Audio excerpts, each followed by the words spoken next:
Total اس سے جو net benefit آپ کے ٹیرف پہ ہوگا 1.25 سے 1.5 سے زیادہ نہیں ہوگا. آج آپ بولتے ہیں جی میں سب کا منافع ختم کر دیتا ہوں. آج کوئی آتا ہے بولتا ہے کہ جی it will be a very popular move کہ جی میں سب کا منافع ختم کرنا, کوئی IPP مشکل سے آپ کا ٹیرف 1.5 سے 2 روپے کم ہوگا, مگر اس کی جو انٹرنیشنل امپلیکیشنز ہوں گی, جو انویسٹر پہ امپلیکیشن ہوں گی, وہ کئی زیادہ ہوں گی.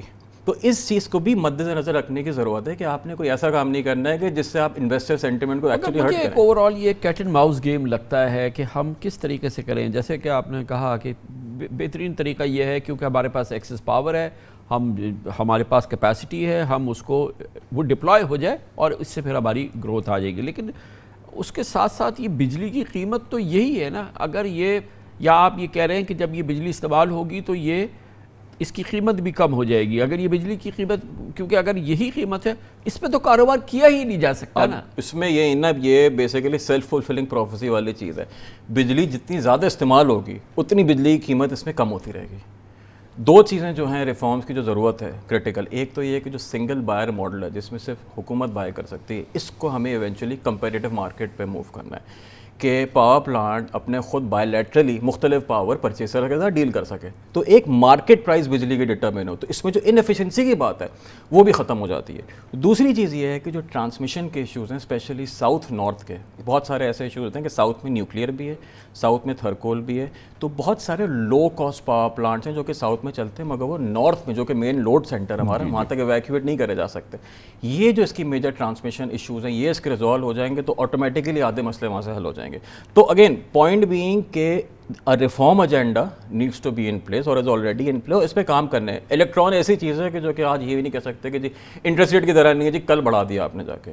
الیکٹران ایک جگہ سے دوسری جگہ موو کرنے کے لیے بہت سارے آپ نے کام کرنے پڑتے ہیں. اگر وہ کام سسٹینیبلی ہوتے رہیں گے تو میں سمپلی یہ کہتا ہوں اگر بجلی کی پرائس کو آپ مینٹین بھی کر لیں, کم کرنے کی ضرورت نہیں ہے, صرف مینٹین بھی کر لیں تو ریئل ٹرمس میں وہ آٹومیٹکلی کم ہوتی رہتی ہے. تو آٹومیٹکلی بزنسز اور ہاؤس ہولڈ جو ہیں وہ ایڈجسٹ کر جائیں گے. اگر 3 سال 4 سال تک صرف ہم یہی انشور کریں کہ یار بجلی کی پرائس ایک لیول پہ مینٹین رہے, that will be a stimulus on its own. اچھا, جو گورنمنٹ کی ایکسپیکٹیشنز ہیں IPPs کے ساتھ ہمارے اپنے اور یہ باہر کے IPPs, یا تو جو گورنمنٹ رن اپنے پروجیکٹس ہیں ان کو تو ریفارم کر لے, ان کے تو ایک اپنی جو ایک ایگزامپل کریٹ کر دے, ایک ان کا تو رول ماڈل بنا دینا, اس میں کیا قباحت ہے؟ نہیں بالکل ہے, اس میں بالکل ہو سکتا ہے. بہت ساری چیزیں ایفیشنسی اس میں ہو سکتی ہے. فار ایگزامپل اگر کسی کو O&M آپریشنز کی پیمنٹ ملتی ہے, کتنی ملتی ہے, ایکچوئل اس کے ایکسپینسز کتنے ہوتے ہیں, ان ساری چیزوں کو مینیج کیا جائے اس میں سے کافی ویلیو ایکسٹریکٹ کر سکتے ہیں. اور اسی کے ساتھ آپ یہ سمجھتے ہیں کہ پہلا حل یہ ہے کہ جو انٹرنیشنل IPPs ہیں وہ یہ کہ ہم ان کی ڈیٹ کی ری پروفائلنگ کر لیں, بس ری پروفائلنگ کر لیں. یہ 3 سال میں, مگر ہم یہ 3 سال 5 سال ہی ہوگی نا, اور بینکس تو نارملی کرتے ہیں وہ بھی کر لیں گے, مگر ان کو شاید یہ یقین نہیں ہے کہ ہم اس کے بعد بھی اپنے آپ کو سدھار سکیں گے. دیکھیں اس میں جو ہے نا آئی تھنک ہم لوگ جو ہیں اپنے آپ کو بہت برا سمجھتے ہیں, سیلف انفلکٹڈ جیسے کہتے ہیں نا, کافی وہ کہتے ہیں. دنیا بھر میں جتنی بھی ڈیولپنگ اکانومیز ہیں ہر کوئی کسی نہ کسی کی ڈیٹ کرائسس سے گزر رہا ہے. بنگلہ دیش کی آپ بات کر لیں, بنگلہ دیش میں پاور پلانٹس ایسے ہیں جو کہ بند ہو گئے, ان کی ری پیمنٹس مس کر دی. کافی ہم بنگلہ دیش سکسیس اسٹوری کی بات کر رہے تھے, جب ایکچولی ان پہ جا کے دیکھیں تو بہت برے حالات ہیں. بہت سارے ایسے ملک ہیں جو کہ that they are going through some work around, ہمیں بھی وہ کرنا ہے. بہت بہت شکریہ عمارش خان ہمارے ساتھ ہیں. اس کے ساتھ ہی ہمارے آج کے پروگرام کا اختتام ہوتا ہے. کل آپ سے پھر ملاقات ہوگی انشاءاللہ. کل تک کے لیے کامران خان کو اجازت. اللہ حافظ. ناصر.